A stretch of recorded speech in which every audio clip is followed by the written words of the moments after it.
To make an appeal to the emperor's devotedness to the French people was to dictate his decision. Fouché knew it well.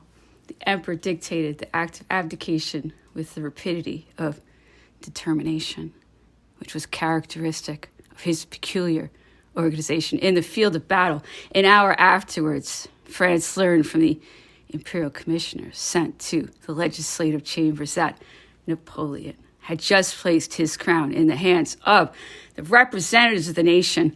He said in a tone of deep conviction that the experience of his life had taught him that in the times of a national crisis, safety can only be hoped for from the rule of a government which has all the necessary means of force and terror at command. Comparing the conduct of Carnot on this occasion with his behavior as a member of the Committee of Government, I should say that now, as a fructidor, that honorable man was the dupe of royalist intrigues, act of abdication, Frenchman in commencing war for the maintenance of national independence. I relied on the union of all efforts, of all wills, on the cooperation of all national authorities. I had reason to hope for success, and I disregarded all the declarations of the powers against me. Circumstances appear to me changed. I offer myself as a sacrifice to the hatred of the enemies of France.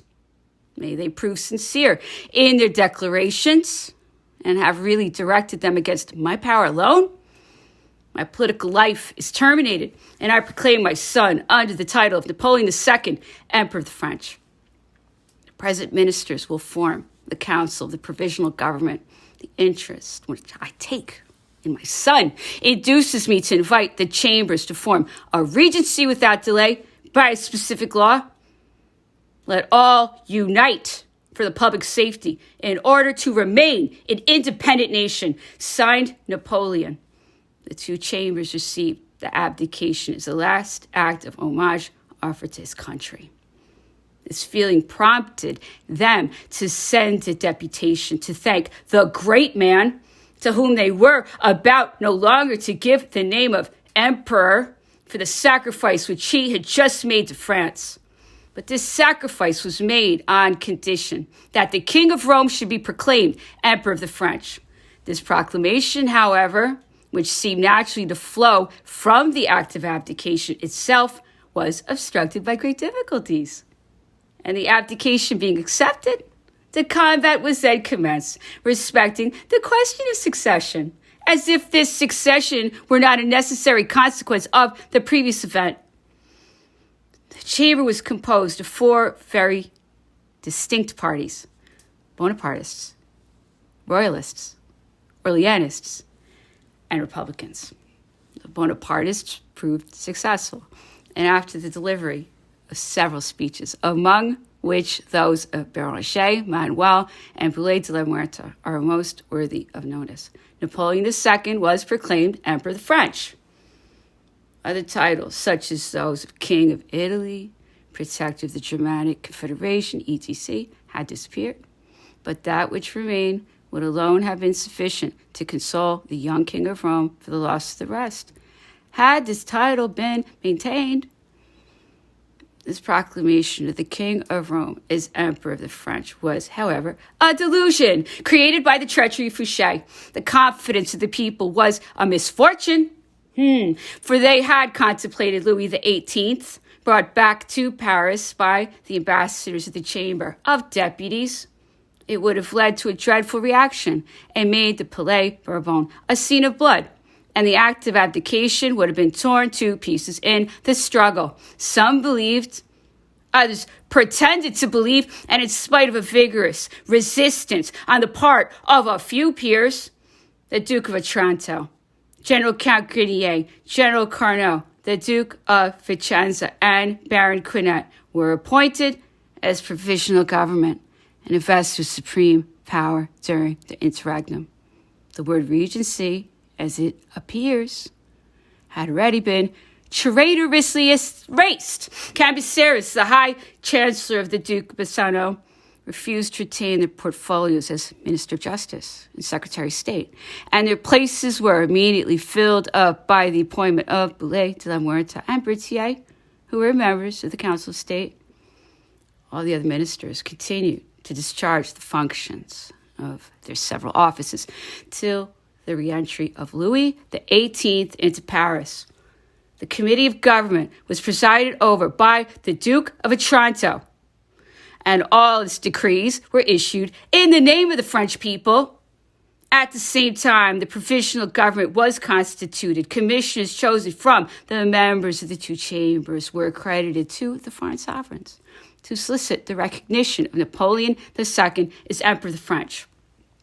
The ex-emperor declared that if his son was recognized as his successor, his political life would come to an end with the last act of the drama, and that he would retire as a private individual to the United States of America.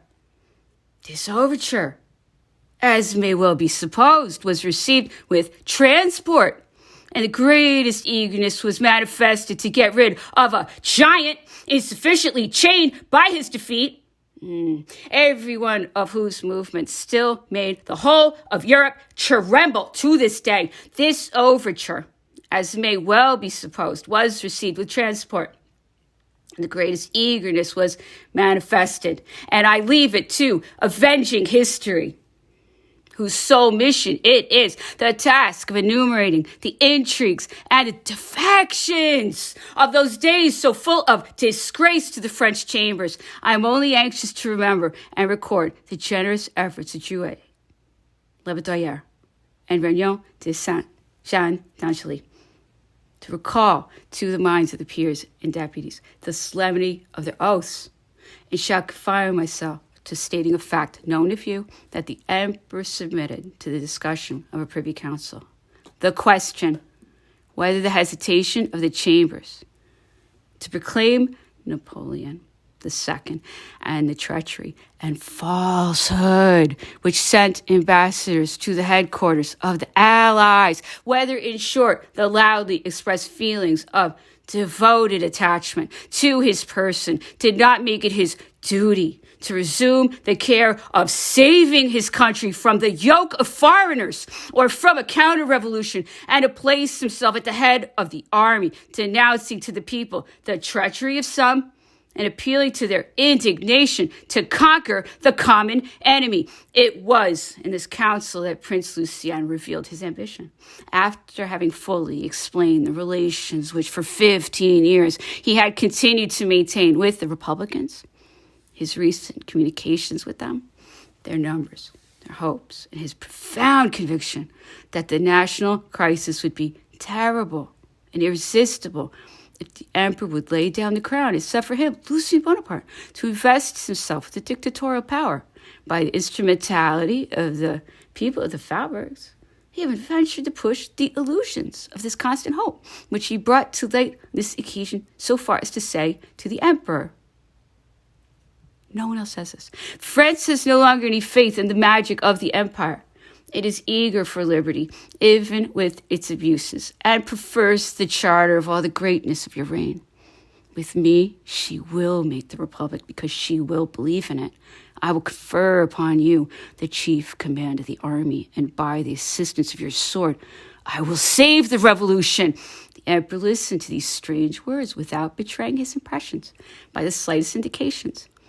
It was the same Lucien who 5 years before pretended not to covet power, who now, as a future dictator, offered to his brother the command of the troops of his republic. He merely turned to Carnot and requested him to reply in his stead.